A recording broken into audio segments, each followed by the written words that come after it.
Let me tell you why you're here. You're here because you know something. What you know you can't explain, but you feel it.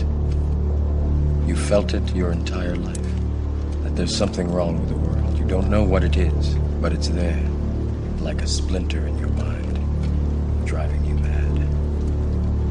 It is this feeling that has brought you to me.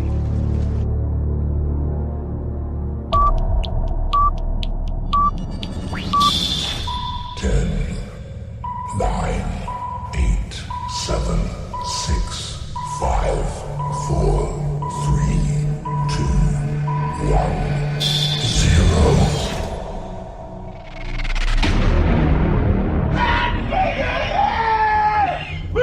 Mama says you're brain dead, bang your head against the wall. Can't find peace of mind, brain needs an overhaul. Bonehead, brain dead, we're all the same. You can't think straight when your heart is in pain. Turn around, hit the ground, time to lay your burden down. The views expressed on this broadcast of the Take 12 Recovery Radio Show are those of the co-host and guest and do not necessarily reflect those of our affiliates. The topics and opinions on today's show should not be considered as medical, psychological, or professional advice. Take 12 Radio is not affiliated with any particular 12-step fellowship. And now, here's your host, The man, the myth, the legend. the Monty Man. That's right. Denver. Man, I ain't gonna lie to you. Good guys, bad boys, We're all the same. Saved by grace is the name of the game. turn around, hit the ground. Time to lay your burden down. Happy New Year to Tony, Yes. to Denver. Too many buttons. Marv is sick. Poor Marv. Yeah. Marv is sick. Marv is never sick. But we have a special guest in studio. Happy New Year to Ryan H. Hey, Ryan. Hello. How you doing, buddy? I'm doing pretty well. Yeah, good. Pull the mic to you just a little bit there, or move up. There you go. There you go. Okay. Ryan is with us today. Ryan has recently completed his 12 months at the Willamette Valley campus of Adult and Teen Challenge Men's Center. Woohoo! Oh, yeah. 12. Oh, yeah. 12 months. Long months. In-house treatment. Yeah, I needed Recovery. it, though. Yeah. Whew. Wow. So you're going to be sharing your experience, strength, and hope today. He's going to be talking to us here in a minute. A.K.A. Joe. It reminds Tony What of- Tony wants to call me, that's okay. Okay, so any of you guys know what that soundbite at the beginning of the show was from? I was wondering if that was soundbite, but it was very goth for the new year. Very Very gothy. goth. I love Very it. gothy. I didn't realize that. It's from The Matrix. The Matrix. I should know that. Yeah. Well, happy 2018, everybody. This is New Year's Day. We've made it through Christmas. Yes. Yes. So I had a picture of the Christmas tree after we took the ornaments off of it, and I said, and one of my new gnomes, and I said, the gnome and the naked Christmas tree, and Denver goes, I'll bring the match. Two of them, actually. I believe Marsha's having a birthday. So I was going to bring two matches. When's One to Marsha's light the birthday? candles and one to strike the trees. On the 6th. Oh, nice. Yes, her birthday is Yay. on the 6th. That's right. Well, hey, so I just make myself crack it's gotta up. be- Want to it's bring a gotta be match to good. my tree? Sure. Okay. Yeah, I do. So now it needs 3. So does it feel like another year has gone by, Tony? Yes. To you? Does it? Yeah. Yeah. It was a very long year, and I'm glad it's over. Actually, like I posted on my Facebook, it started in pain but ended in peace. Started in pain, ended in peace. Mm-hmm. Started with one P, ended with another P. Pee-pee. Pee-pee. All I did year that long. before the show. You had to go there, didn't you? Yes. Yeah, absolutely. What about you, Denver? Well, if you're on my Facebook page, you can read the post. It's been a spectacular year. Just Right. Marvelous things have been happening. So I'm excited. Yeah. I know seasons come and go, and I just I'm very thankful for the ones that I've been through lately in 2017, and looking Right. forward to 18. Good deal. Yeah. Ryan, 2017 was really interesting for you. Yes. You came into the Don't Teach Hound Center not really the healthiest of guys, right? Yeah, I was Walking Dead. Walking Yes. Dead, yeah. And now you're walking around free. Alive and confident. I don't even know how to explain it. My own self got me there. Right. So I needed somebody else, and that was Jesus Christ. Amen. Yeah, amen. All right, so we're going to be talking more about that here in just a minute. Let's see here. What is That's correct, friends. It's time for Take 12 Recovery Radio's Stupid Is As Stupid Does News. Oh, I love these. Just All right. Well, we all know that crime doesn't pay. However, sometimes it costs more than a suspect's freedom. Sometimes it costs their shame, embarrassment, and humiliation. Really? No way. That's weird. So Never had that happen before. here are 5 of 2017's dumbest criminals. Number 1, during a traffic stop for speeding, cops found drugs and a large wad of cash in the suspect's car. Mysteriously, somewhere in between the traffic stop and the strip search at the jail, the money seemingly disappeared by the time Patterson, 26 years of age, reached the jail. Briefly confused, police realized what had happened when God. $20 bills started falling out of his rear end. Not just the back of his pants, but literally falling out of his backside. So that means that he was shoving $20 bills. Oh my God. Could you imagine the paper cuts with those? Yeah. Oh dear God. It burns when you go diarrhea. Can you imagine paper? Good Well, at least he had something there to wipe with, Okay. Oh my, ow. Yeah, he had paper, right? That made my butt hurt. Oh my. Oh, wowzer. I couldn't even imagine. Happy New Year. Oh, Paper Lord. cuts. Who could have imagined paper cuts? Really? Can't even treat them and just, Who's on the $20 bill? isn't it? No, Lincoln? nobody knows. Isn't it Andrew? Do I have to pull one out? Andrew. I bet you- Here, let me don't- check. let Let me me see. check my rear end. Now you're fine. Knew that was coming. Oh wait, I have one. I do, and it's in my pocket. All right, here we go. Who's on- Jefferson? Jackson. Andrew Jackson. Oh, his first name is Andrew. I was right. Oh my gosh. This is gonna roll well. Can I today. just say that there's coffee on, and there's double shots Oh, I'm not of, doing the of double Starbucks energy drinks, and then there's bangs on the table. And there's water too, And then folks. well, yeah. There's what on the We don't table? drink bangs. Bangs.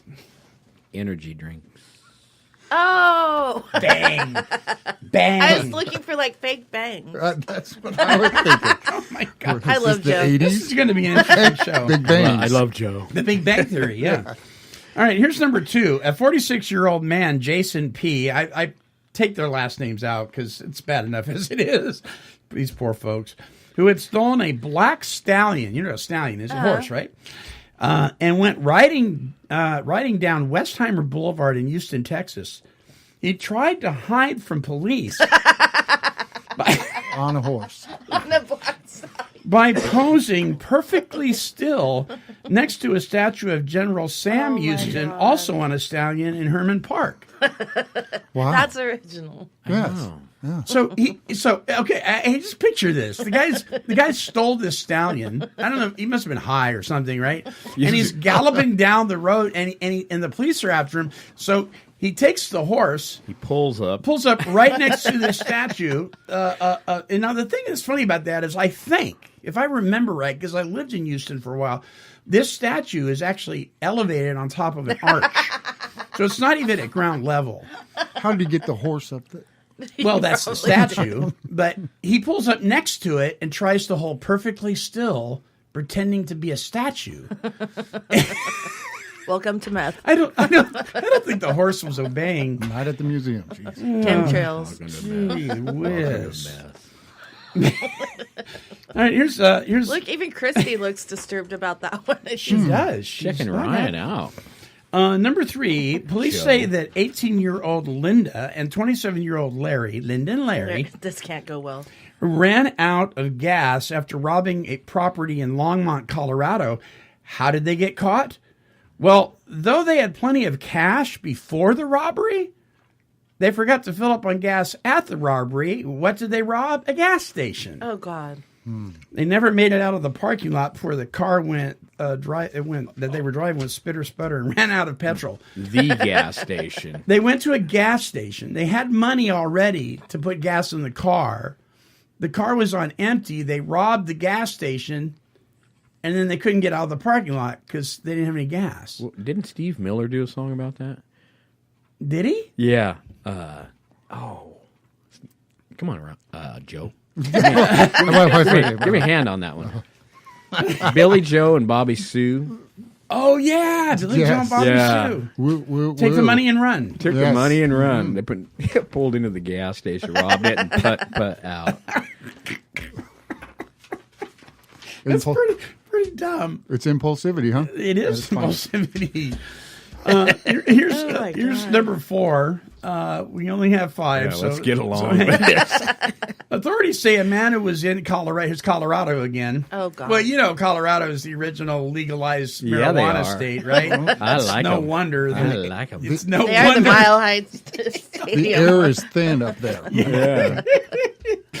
Authorities say that a man who was in Colorado court for violating his bond on a drug charge is in even more trouble after a wad of cocaine fell from his hat while he was in front of the judge. Oh, my God. Why? 43-year-old Juan was standing next to 2 other defendants at the Eagle County District Court podium when he took his hat off and a wad of cocaine fell to the floor.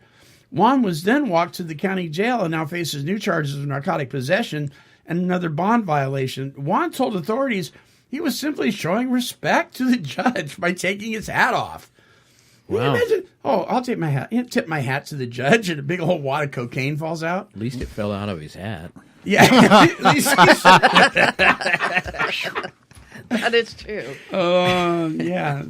So he wasn't He's friends next with... to the person with the $20 bill. Right. They're both sitting in jail together. How about Okay, and here's the last one. 2 women who escaped from jail. Now, this one takes the cake. It really this does. can't go well. 2 women who escaped from jail in Alberta, Canada, were apparently so confident in their abilities that they headed to an escape room. Now, you guys know what an escape room is? Mm-hmm. It's a game where they put you in a room and then you follow these clues Mm-hmm. to try to escape. So they were so confident after they broke out of jail, they went to an escape room. Why? Less than 24 hours later.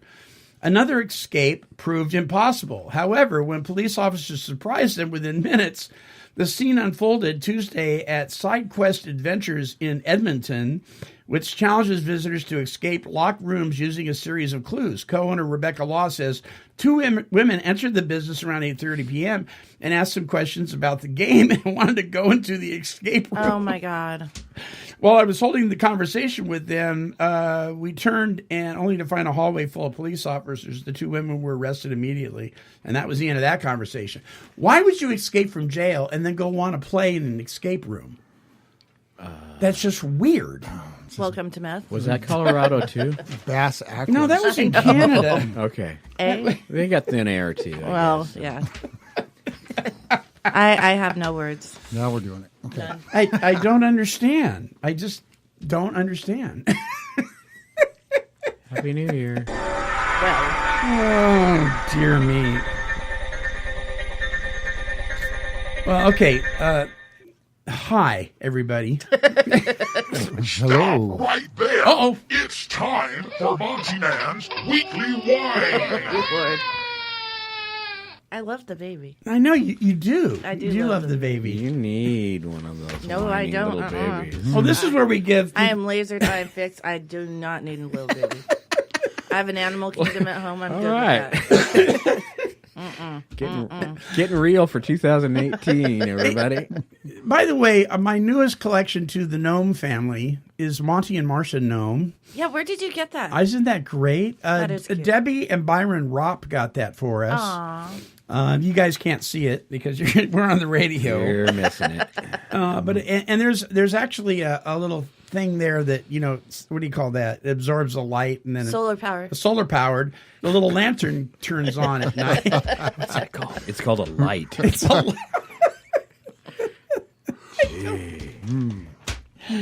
All right. Denver's got a wine to kick us off with. Oh, yeah. Dun, dun, dun. This is, by the way, Ryan, we have Monty Man's Weekly Wine is where we get to complain about something. Oh, right on. My favorite. Right? That's And, it. and my wife says, why don't you have something that you can praise and say that wonderful it happened? I said, where's the fun in that? That ain't working. Addicts and That ain't alcoholics love to complain. So, That ain't working. Yeah, so Denver, what's up, man? All right. So it ain't much of nothing, really, but Tony's take going to like this. Yeah, take it to heart, people, if you're working in fast food.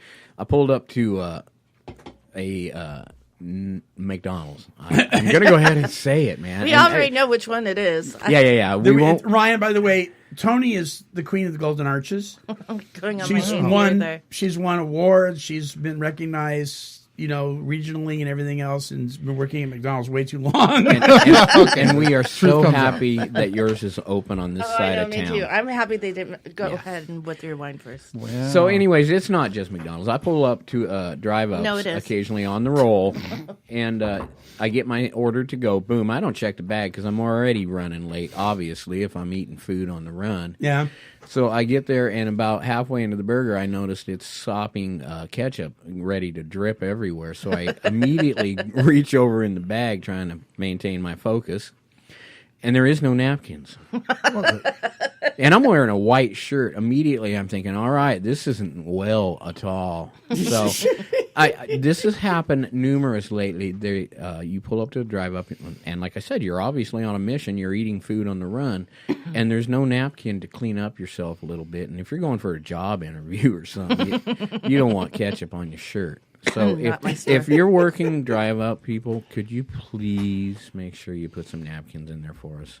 Please. Thank you. I've had that happen more times than I care to Yeah. talk about, where there's no napkins in there. Yeah, just a couple. And being the person I am, I usually have some over in the glove box, but I did not at midnight get that far.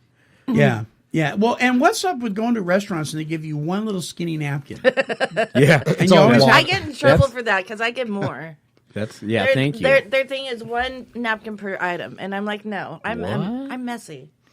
Yeah, and if you have one, it's all wadded up in your hand. Yeah. Right. And- Yeah, the first one's just to make sure it's a napkin. Yeah. Put it in your pocket, And will I say that was not my store? Yeah, we're happy to have your store open. I haven't pulled back in yet, but I'm anxious. Do you have anything to whine about, Tony? Well, at the same store, that parking lot. Yeah. Oh, I will yeah. just add on to it since we're on a roll. Yeah, Yeah. let's And let, it's no let's let 'em secret have it. either. The Golden Arches over by Highway 5, Interstate 5.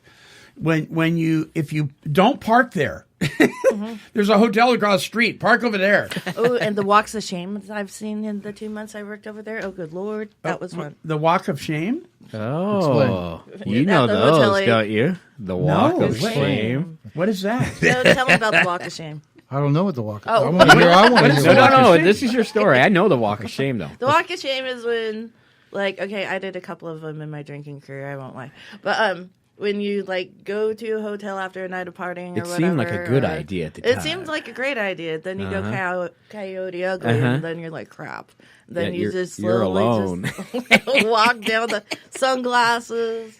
Oh, mess it means up it's here. the Yeah. day after, which a lot of people are doing today. Right? Oh, it's the still day after. going. But none of us here have hangovers. That's what I was going to say. Afterwards, when did it ever stop? Or exactly, favors, We're going to see a sudden rise in the next 2 months also of meetings. So if you have a regular family-based meeting, Right. you're going to expect some new faces. You already know that, though. That's true. That's true. Ryan, you anything to whine about? Oh, you don't want me to go into that? Oh, boy. Oh gosh. Come on, Joe. Well, I've got a couple. And you know me, I'm not afraid to call them out. Denny's. All right, we're hitting people today.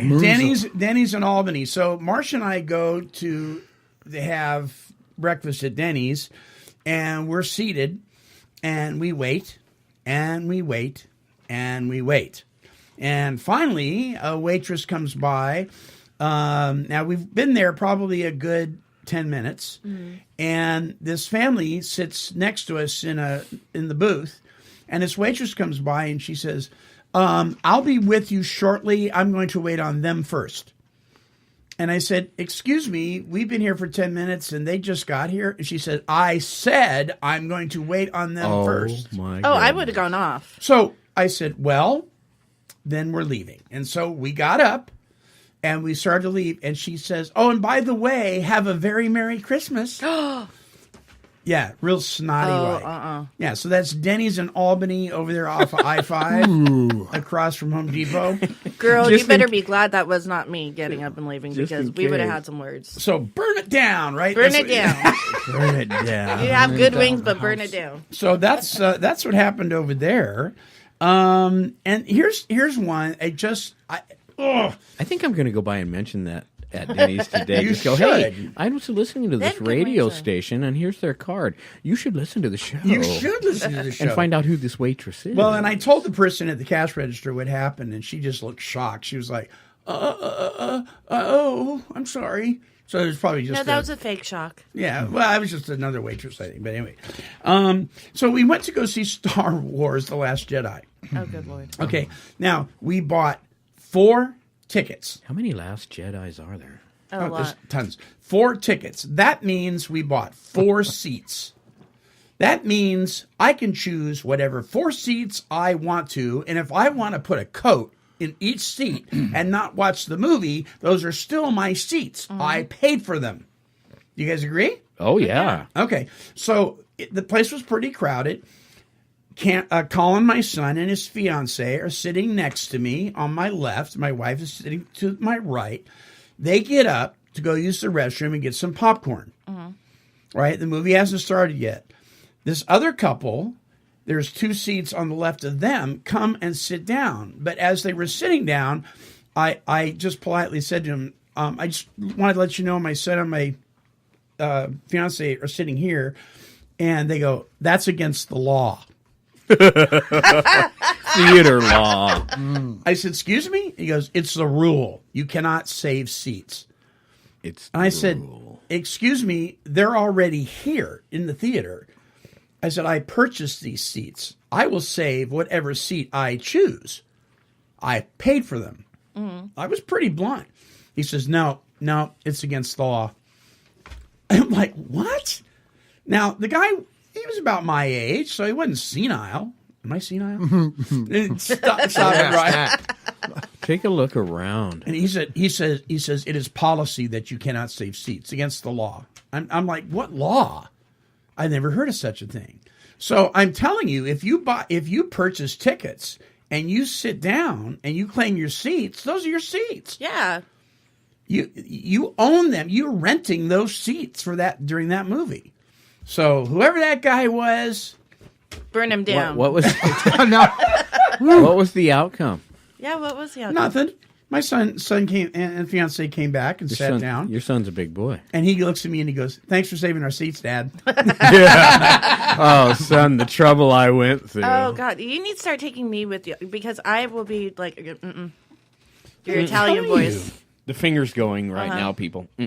It's just, it's just very weird. All right, we're gonna take a break and we'll come back and play some Take 12 trivia, and then we're gonna talk to Ryan, and he's gonna share some of his experience, strength, and hope. So don't go away. Listen to this.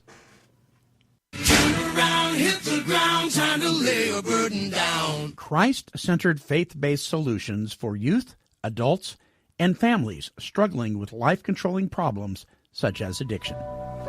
Drugs and alcohol allowed me to let go of the bundle of fears that were always with me, even if it was just for a little while. But pretty soon I was deep in addiction. After an overdose almost left my son without a mom, I finally decided to come to Teen Challenge. Although I was away from my family for a long time, it was the best decision of my life. Today, I'm clean and sober, and God has more than restored my family, He's transformed it.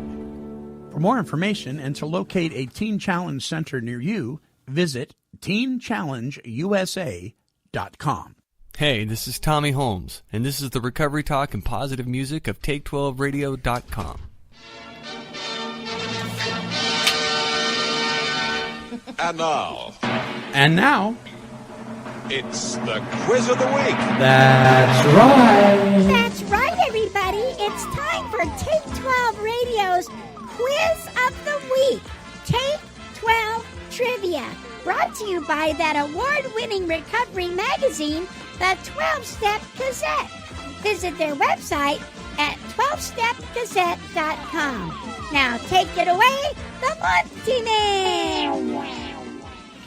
Yeah, it's time Cecil for has effects too. Cecil has effects. That was odd. Christy just got up, I know. did a parade across, And and she here we comes come again. again. Yeah, She had to Facebook. parade across the whole desk. She's not sure about the hands. and What then are you parade doing? back. She's trying to figure out where they're coming from. Oh, that's rude. All right. Go see Joe. Drug abuse trivia this week. Drug abuse trivia. Excellent. And if you get it right, and if you get it wrong, you get the fluff machine. All right. Number one. And because Ryan's our special guest, well, you'll have a chance to answer this first. Yes. Pressure. Billy Joel did a song called Pressure. I thought that was Queen. Under pressure. That was That- Queen. No, under pressure was who was that? I don't know. Billy Joel did no. do a song called Pressure. It's David Bowie.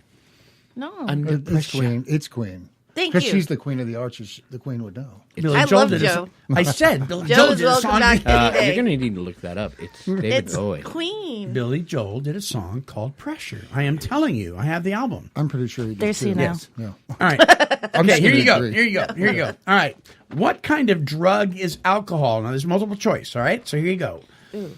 Is it a stimulant? Is it a depressant? Or is it a coagulant? Oh man, this is a test I can actually probably ace. Actually, time. probably. Okay, depressant. It's a depressant. What do you say, Tony? Depressant. What do you say there, Denver? Depends on which beer it was, but yeah, it's depressing. Yeah, you guys are correct. It causes less excitement of brain cells, thus giving it the classification of a depressant. It affects areas of the brain that are responsible for memory formation, decision making, and impulse control. Do tell. Bad Impulse decision control. making. I know I had a few of those in my life. Walk of shame. Okay, Ryan, because you're our guest, you get first crack at this. What does LSD stand for? LSD. Here are your choices. A lubricated stimulant lubricated Walk of stimulant shame. diversion, Bring it down. lysergic acid dilithamide, or let's stay diluted. Number 2. Okay, what do you say, Tony? I was going to say Lucy in the Sky with Diamonds, but that wasn't a choice. That's just another song. I'd say number 2. I trust Joe. Yeah, it's the long. It's version. lysergic Lysergic acid dithylamide. Yes. That's not a fun word. Yeah, well, LSD was initially synthesized in 1938 from argotamine. I'm probably pronouncing it wrong. A chemical derived by Arthur Stroll from ergot. Ergot is a grain fungus that often grows on rye. Yes, the witch hunts. Yeah. in Massachusetts. Right? LSD is measured in micrograms. Micrograms? Yeah, micrograms. A typical dose is between 100 and 500 micrograms. Yep. It grows on rye. Like the bread? Yeah. I know in the seed trade, arrogate, I believe is what it was called. It was some fungus. Arrogate, right. That's right. Yeah, that grew on grass seeds, and it would drive cows crazy. Yeah, arrogate timing is a full word. Yeah, yeah. Mad cow disease. All right, here's number 3.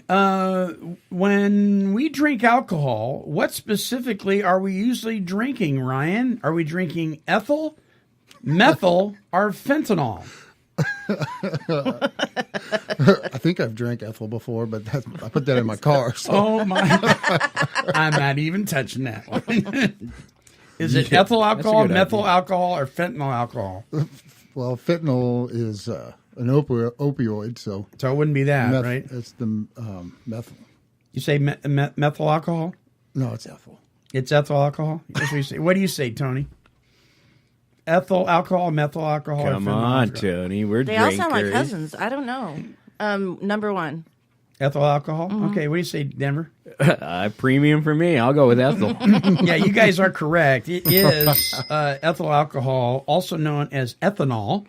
Ethanol, that's what I was saying. Ethyl alcohol is the psychoactive drug present in all alcoholic drinks. Methyl alcohol is methanol.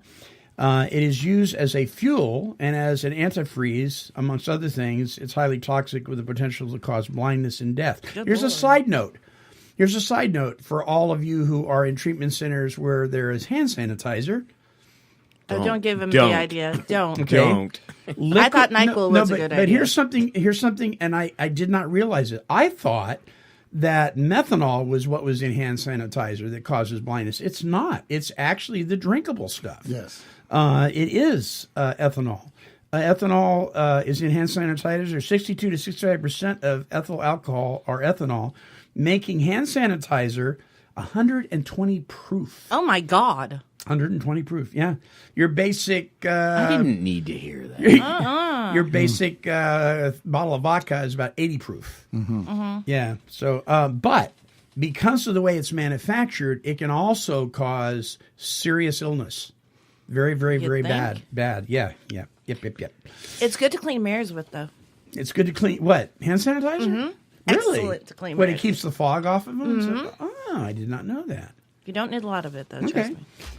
And here's your last one. A substance invented by Not at 120 proof, you don't. You just smell it and you get drunk. My reflection in the mirror is clear. Ooh, it's pretty fuzzy. A substance invented by the Bayer Company in Germany in the late 1800s and thought to be a cure for morphine addiction. What was it? Here are your choices. Aspirin, LSD, cocaine, or heroin? Oh, What do you think, Ryan? Yeah, Ryan. Joe. My guess is morphine, but I think morphine was before. Or No, this was a heroin. cure for morphine. I think it was heroin because morphine was the original. Okay, what do you think, Tony? I don't know. The Bayer Company invented this. Oh, so is aspirin if it's Bayer, right? That's Bayer. They probably experimented. I don't know. Is it B-E-A-R or B-A-Y? B-A-Y-E-R, Oh, the Bayer. Bayer It's Company. Oh, got you're to right. be aspirin. Then. Ryan's right. Okay. That's not I'll my go with name. him. That's not You my going to name. go with aspirin? No. I'm good. What do you think? What's my name? Joe. I kind of forgot who What I was was the there for a aspirin minute. one? Heroin? Ryan. A Bayer Company invented this, what they thought was a cure for morphine addiction. Aspirin, LSD, cocaine, or heroin. I say heroin. No, you already said. You Oh, can't say- Yeah, I'm going to go with heroin. They probably went out on a limb on that. Well, Denver is correct. You guys are wrong. You should have stuck with your original choice Yeah, there, why didn't Ryan. you- Yeah, Let's second change the guessing answer. myself. That's my problem. The, That's why- the scientists who invented it and used it said it made them feel heroic, thus the name heroin. the damsel in distress, huh? That's right. Okay. There you go. Wow. Made Like you the morphine feel didn't do enough. heroic. Yeah. Jesus. Yeah. How'd that Walk of work out? shame. Yeah, how'd that come out? Not It so didn't well. work out too well, actually. Bayer. Back to the Matrix, Morpheus, huh? Oh, Lord. Well, that does it for Take 12 Trivia this week. Yay! That almost sounded like Cecil. When I say yay, Yeah, do it again, Monty. I can do imitations of Cecil. Yeah, you can.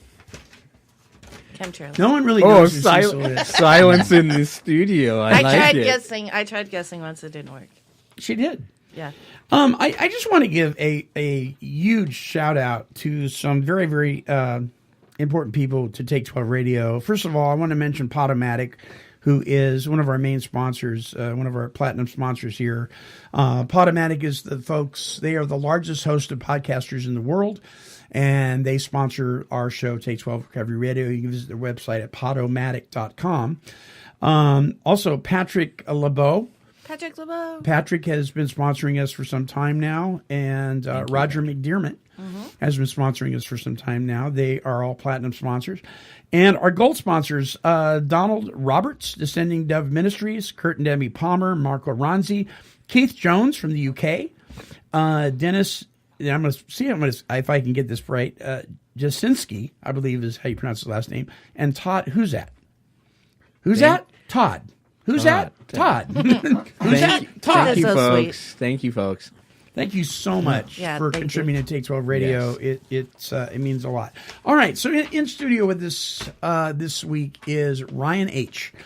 And Ryan has completed his 12 months at the Willamette Valley campus of Adult and Teen Challenge Men's Center. Ryan What was going on before you came into the Teen Challenge program and started taking a stab at this sobriety and recovery thing, man? What's your story, brother? Oh, well, Monty, it was a whole lot of me. Whole lot of you? All about me. Me, myself, and I all the time. Yeah. And any drug I could find, alcohol, it didn't matter. Anything to just escape where I was at. Why'd you need to escape? Or why'd you feel like you needed to? Well, at first I think it was me creating things as a child, to run away from what I thought my parents were doing to me because I was always right and they were always wrong when I was a teenager. Mm-hmm. So that and relationships that were way out of my league. I mean, we just grow up too fast, it seems like, anymore. And I grew up way too fast at the age of 13, and I had to make adult decisions about things my choices in life. Right. And so along with those choices when it came to relationships with women, along came the drugs and the alcohol to make sure I can maintain my grown up, manly type persona. Right. To be the man and, kind of project what I thought a man was supposed to be. And even though I had been taught by my father, who's a very godly man and was raising me on those principles, I just pushed the other way. I just felt like their love for me was pushing me the other way, and it's all their fault. It started becoming everybody else's fault. And so inside, I just started using it to cope with every single emotion I ever had. Mm. I didn't really know how to have emotions. They didn't exist to me in reality. So I could escape at any moment. I could be the center of attention, in sports or music. I was incredibly talented and gifted in a bunch of things and blessed by the Lord. And I took advantage of it and used it for self-glorification and then reinforced it with relationships and drugs and alcohol. And it just progressed. Yeah. And then, aren't we supposed to have kids and get married, right, at some age? The American dream. Mm-hmm, the house, picket fence, 2 cars in the garage. Yep, yeah. Absolutely. What? Well, There goes a van in Mexico, baby. What? So you're supposed to do all these things, right? Yep. Expectations are preconceived disappointments. You betcha. And that is so true. All I know is that I know everything I know nothing about everything or everything about nothing at all. And so I'm just going on ideals and, what I think I'm supposed to be and have a life with a family and get married and have kids and not choosing the best partners and toxic relationships. Right. And so I was in a rock band growing up in high school, and I was just a part of that whole sex, drugs, and rock and roll thing. And so, I had a good girl, and then I moved on to a groupie. Oh, well. Sex, drugs, and rock and roll. Then I married a groupie. There you go. Oh, you married a groupie? Yes. And wow. I was in San Diego at that time, playing in a band down there, and I married her and then came back up here after she broke up the band, because that's usually how it goes. Play the drums and I play the horn, but it just broke the whole band up. So I came back up here and proceeded to just get deeper and deeper in. But I'm like, I'll have a child. I got a steady job, taking care of a guy, quadriplegic. And I'm like, well, look at me. I'm doing something good for the world. I'm taking care of somebody, because my heart was there. I really cared about people. Yeah. It was just my dad. The Lord placed it on my heart to do that type of work. I was a lifeguard for many years too. And so I ended up, planning a child, getting married, planning a child, had my son. And was like, oh, wow, everything's better. I'm actually, but it wasn't, because I was using the whole time, not present wherever I was at. I was always a million miles away. Sure. And so I just continued on that pattern. And then I was like, okay, I'm looking at my life. I'm getting deeper in. I don't even know. I'm not making it to work anymore, that kind of stuff. And so I just kind of say, you know what, I'm done with this marriage, and tried to split. And as that happened, it drove me deeper. She moved away with my son. And then this is okay. Then I have another child, because I go to visit, of course. And this is my wife. We're not fully divorced yet. So then she gets pregnant again, have another kid. And during the whole course of this, there is no sobering up. It's just getting worse and worse. And it wasn't just alcohol. It was everything I could put in my body. Garbage can. Sure. And so I said, the question, you sure you're on birth control? When I visit her, yeah, I'm on birth control. No, she wasn't on birth control. Have another child, do the same thing again. And then drag her down with me even farther, And then the same process happened again. I tried leaving, I was just empty, just so empty.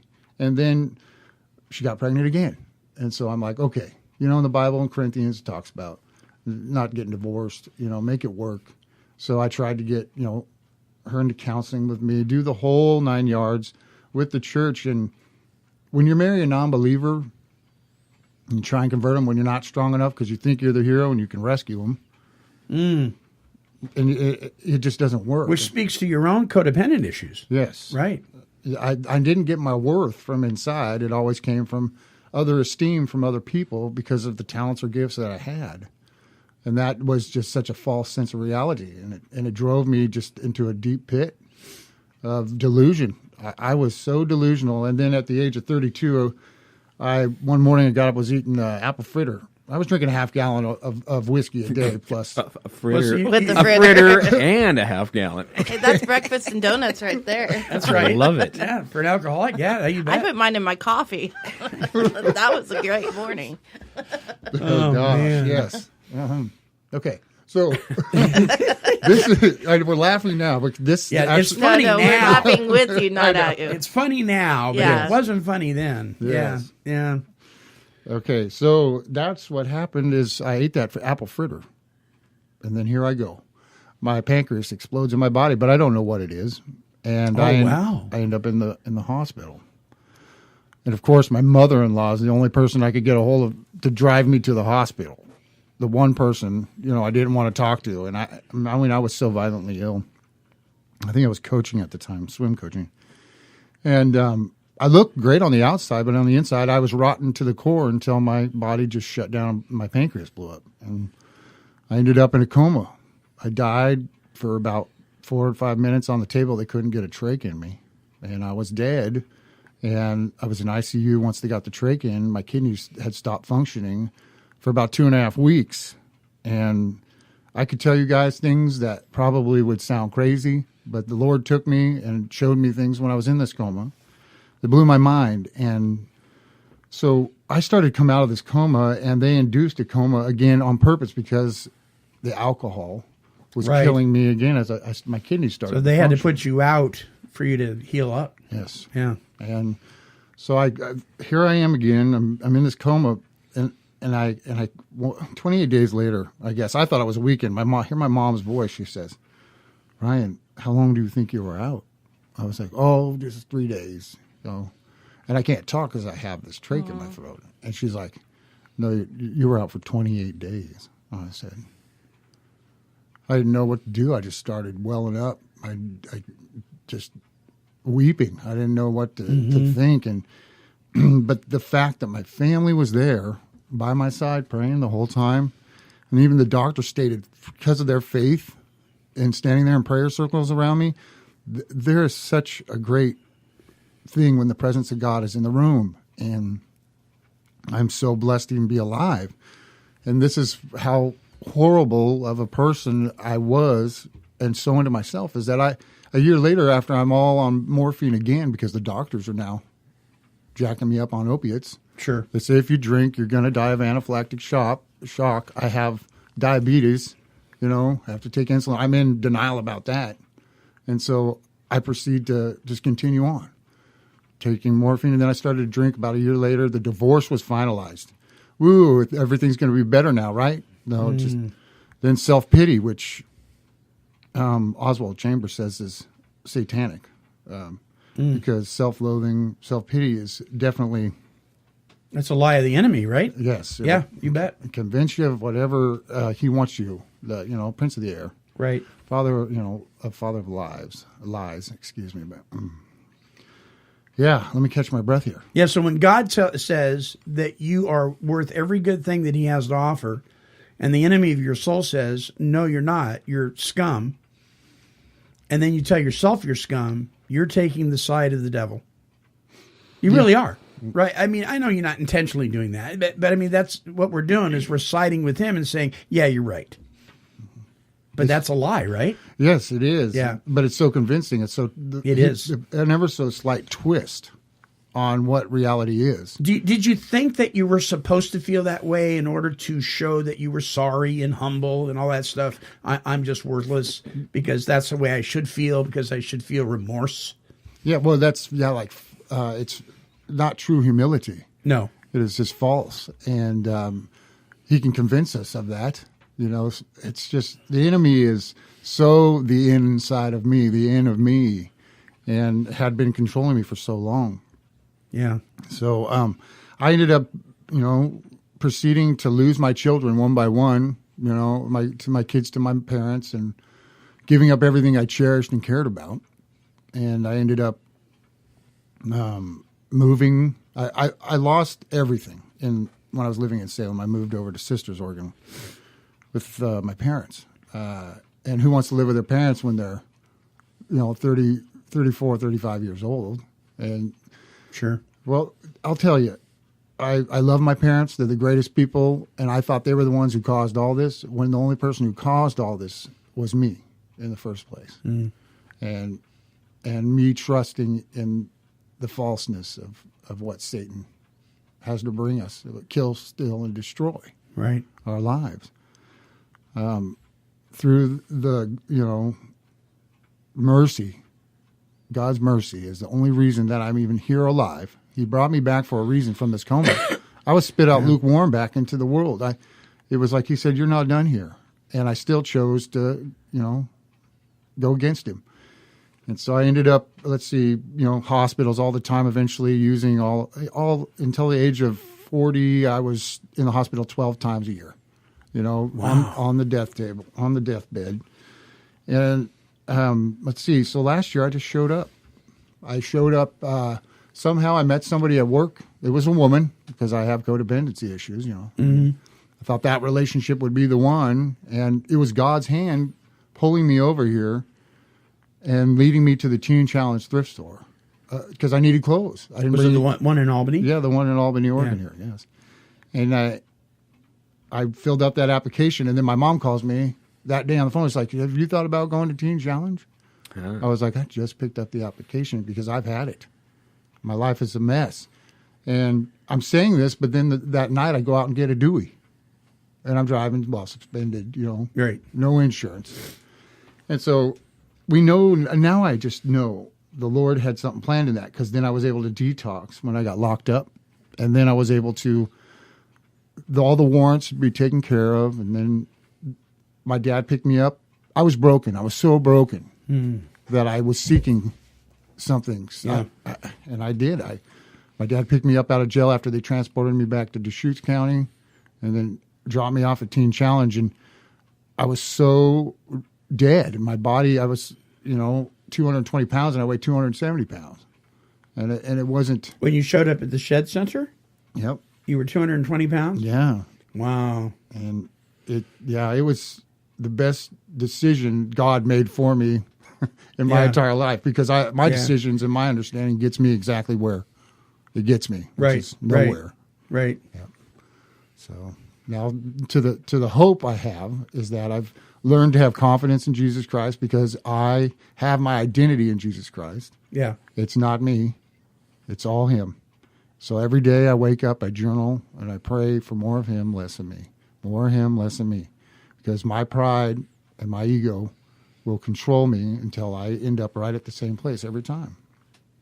And you were there for me, Monty, when I came through those doors. Bless your heart, Betty. Yes. Appreciate that greatly. And throughout the whole year, I realized I have much more to offer as a servant of God than to be self-serving, and was able to show the guys by cooking in the facility for like 9 or 10 months, how guys who were going through the line that didn't know how to love, I could show them my love through making them food and asking them how their day was. Right. The things that are important to men that have gone through what I've gone through. And I think that's what real relationships, because relationships break us and relationships put us back together. And it's the investment in those. And what's backing that investment, which is, the Word of God.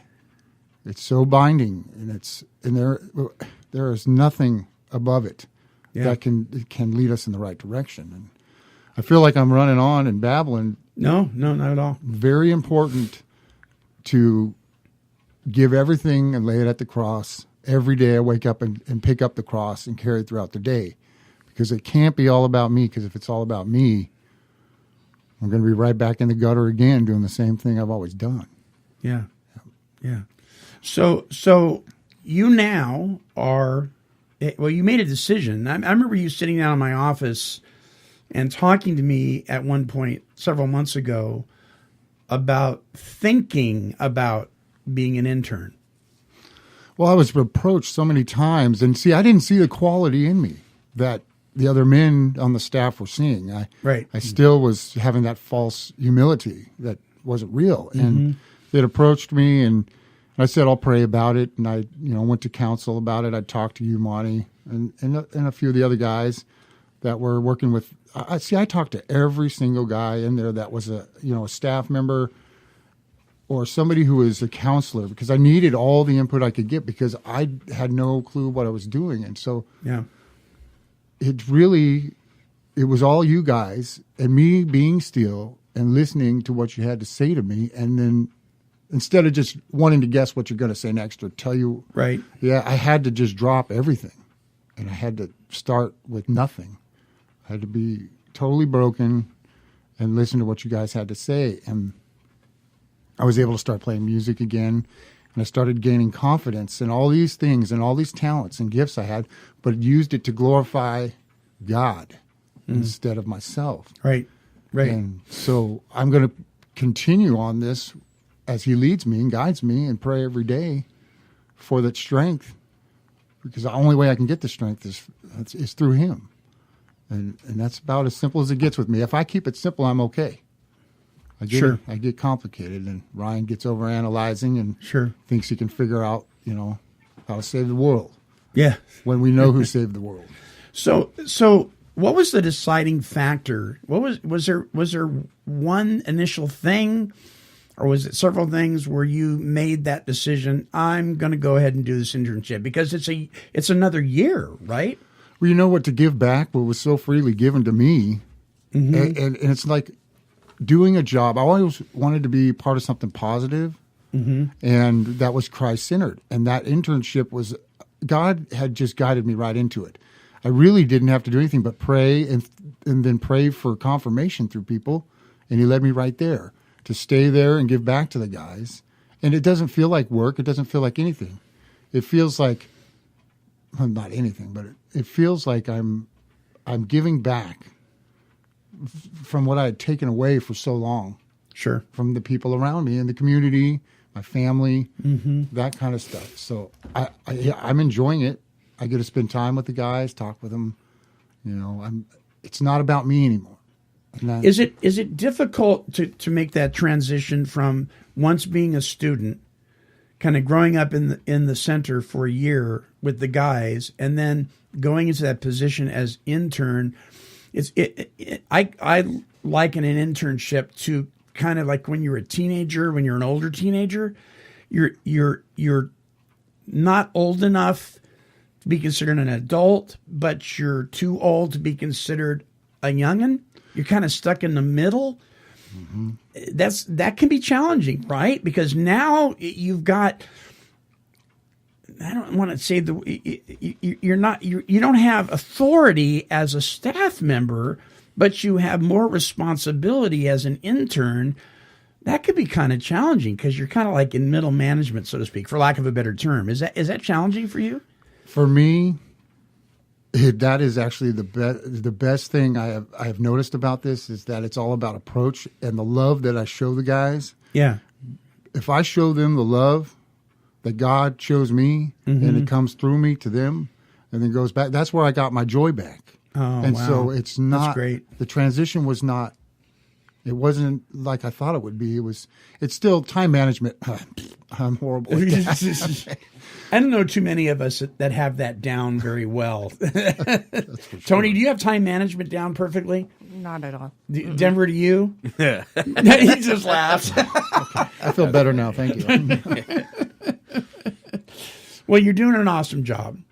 And really quickly, one of the things that I wanted you to share with the listeners was a little bit about your codependency, because one of the things that you and I talked about a lot was your perhaps your oversensitivity to the way people felt about you, because a lot of your self-esteem came from the acceptance of others accepting you, right? Yes. And I must say, a lot of us are like that, right, Tony? Oh, I'm totally like that. Yeah, Denver? Oh, yeah. Yeah. Still to this So day. how's that going? I'll tell you, it's I don't need approval from everybody and acceptance from them. And now it's more of being confident. God has given me confidence in what I'm doing, and I'm alive now. I'm not just living, and I'm confident, and that I never thought I was ever going to be able to have again. And I like to feel part of something, but Right. I don't need to have that to feel worth about who I am. So Because now your worth comes from him. yes, Yeah. Awesome. I'm so blessed, and Monty, and thank you for what you did for me. Well, thank you, brother. We help each other. This show originally started as an email to a friend of mine who was in a 12-step fellowship, and it was called Sponsor to Sponsor, because we sponsor each other. Even though like in 12-step recovery, we call it sponsors. You know, in faith-based recovery, we call it mentors or spiritual advisors. And it's the same thing, but we really help each other, don't we, Tony? Yeah. Don't we, Denver? I mean, it's Fellowship is key. it is. Fellowship is That's key. kind of what you're doing with the guys. You're kind of sponsoring them in your own little way. Yeah, The intern. that transition and having the support around me all the time. It's so funny how now I can know myself well enough to know I need them in my life instead of pushing people away. They're your reindeer now. Aww. Yeah, they're your reindeer, and the reindeer games. Yes. Oh, And the Ben game. Affleck. Okay, come on. I'd like to be a fly on the wall for that one. Okay, here's a trivia question for you. I've been dying to ask you this, and I alluded to it earlier off the air. How many sinks are in the kitchen at Teen Challenge? How many sinks? What did I say? 357. Now, see, Ryan's probably thinking kitchen because he did share. Okay, that's what I'm saying. In the kitchen, how many sinks? Trivia question for just you. kitchen? In the kitchen, how many sinks are there in that kitchen? No, through the whole building. There are 7 sinks in that kitchen, Monty. There are 7 sinks? There are 7 sinks. Are you sure? Yes. What do you think, Denver? I think there's 10. Well, wait, no. Let me stop and count. 1, 3, 2, 6, 3. Oh, no, there's 8. 4. There's 8. 5, 6. There's only 6. There you got the 2 There's hand 7. and the other hand washing Yeah. sink on the back counter. I say 10. There's 7. Tony's just There is 7. Are you counting the one in the floor? Ooh. That's a drain. That's not a sink. Dun, Don't dun, you guys have a sink thing in the drawer? That's Dwayne, a drain. the bathtub, I'm drowning. Okay, I guess that is a drain. Okay. Yeah, nice try. I don't know how many there are. I just was going to see. now, Because you're counting the wash, rinse, sanitize, the 3, right? Yeah. Those are sinks. Those are sinks. Each one Yeah. has an individual sink. Okay. there's 7. There's 7? Yeah, And you I say, spent a little time in there myself. Well, you got to think of the dish pit sink before You the. guys need to take pictures of this kitchen and have Monty post Okay, it now. I'm trying not to think you about the need kitchen. to come and take a tour. I do need to come take a tour. Yeah, go take a Anytime that tour. you want. Go take a tour of Let the us center. know. We'll take you for a tour through the facility. I would love that. Yeah, you, James, come on out. Take a look. It's a beautiful facility.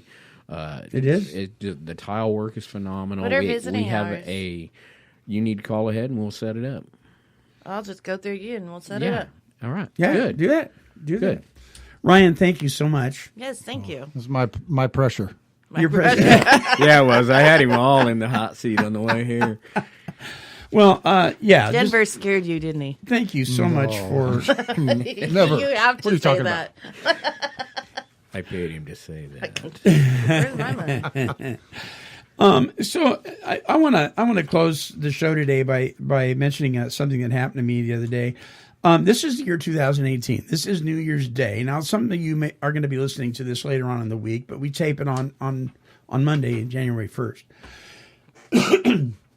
And if you're like me and you spend any time at all on social media, you know that we talk about Monty Man's Weekly Wine and kind of in jest, but there's a lot of people that are just disgruntled people. They're angry and they post things on Facebook where they're just, every little thing is just, it can be so depressing, right? Well, I just want to tell you that there are still people out there in the world that do acts of kindness. Oh, yeah. And ushering us into 2018, although it wasn't on New Year's Day, the other day, I was in a restaurant here locally, and we had our meal comped. And at the time, I did not know who comped the meal. So, I mean, the waitress comes up to us after about when she's going to bring us our fortune cookies, the Chinese restaurant. And she says to us, "You're free to go." I'm like, last time I heard somebody say that, I was in the sheriff's department. Amen. I said, what? She goes, "Somebody has comped your meal." And I said, "Who?" And she goes, "Some nice folks." Oh. And so that told me that she was probably told that not to say who it was, and at the time, I did not know who did it. I found out, and I just want to say, thank you. I want to say how much I appreciate that, and it actually, now that I know too, it's touched my heart, and I want you all to understand that there are still, no matter what you're going through, there are still people out there that will pay it forward, that'll do nice things, that will go out of their way to hold a door open for you, to help you carry your groceries from your car to your front doorstep. There are still people, there are still waiters and waitresses that deserve to be tipped. It's the simple things. It is the simple things that really can change a day for somebody. Yes. And so my challenge for this year of 2018 is to live purposefully. Amen. Intentionally. Make an effort to look for the good. It's easy to it's easy to spot the bad because it screams real loud, right? Yeah. But there is a ton of good. And there are people out there that are doing good. And if we will stop and purposefully look for that, our attitudes may change a little bit. It's everywhere. Yeah. It is really everywhere. is, if you look. Right. It really is everywhere. So do that this year. And Ryan, thank you so much for being humble enough to come share your story and being very open about it. It's a story of miraculous healing. It really is. And you're continuing in that process by giving away what's been given to you. And I'm so proud of you. Thank you, Monty. So our closing song is by Mark Elder, and it's from his CD Just for Today. His interview was up all last week, and it's called Standing in Two Worlds.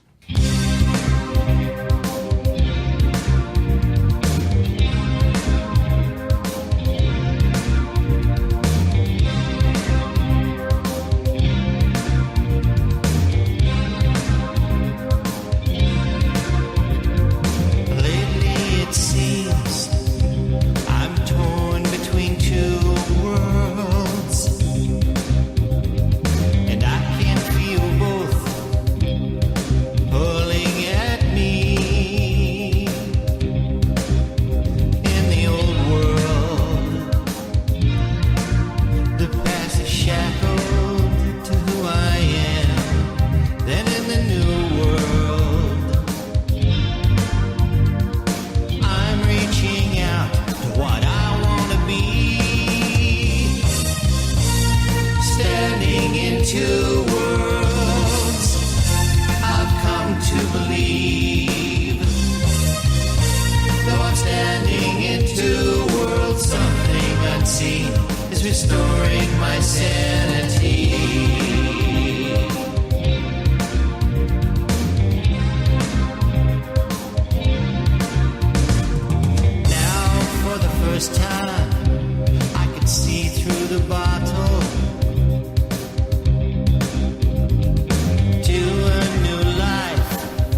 it a power greater than me will set me free? Standing in two worlds, I've come to believe. Though I'm standing in two worlds, something unseen is restoring my sanity.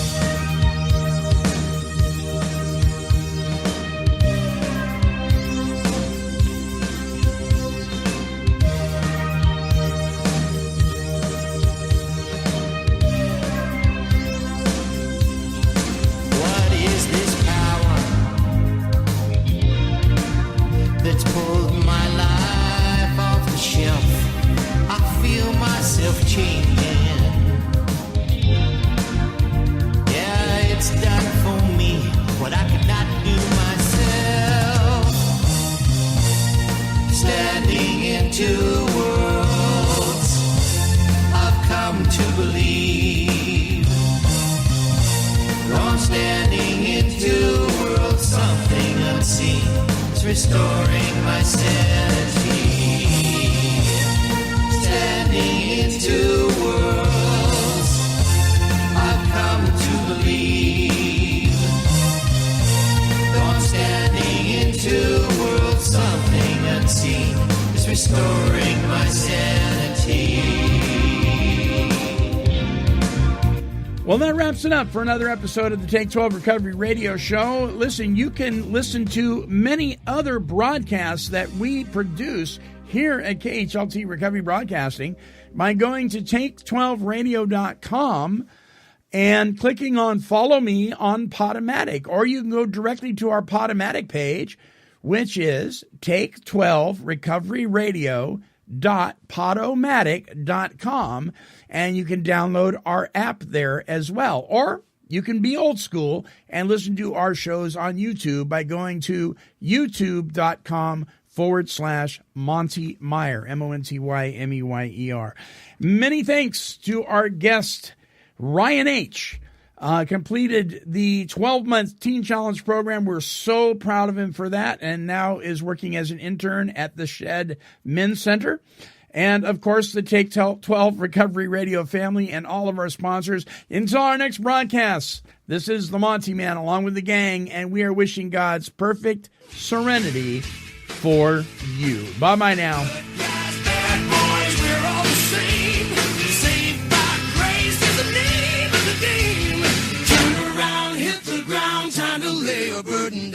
This has been a broadcast of KHLT Recovery Broadcasting. 'Cause she's a super cat, she's super kitty, meow. Here, kitty, kitty, kitty, kitty.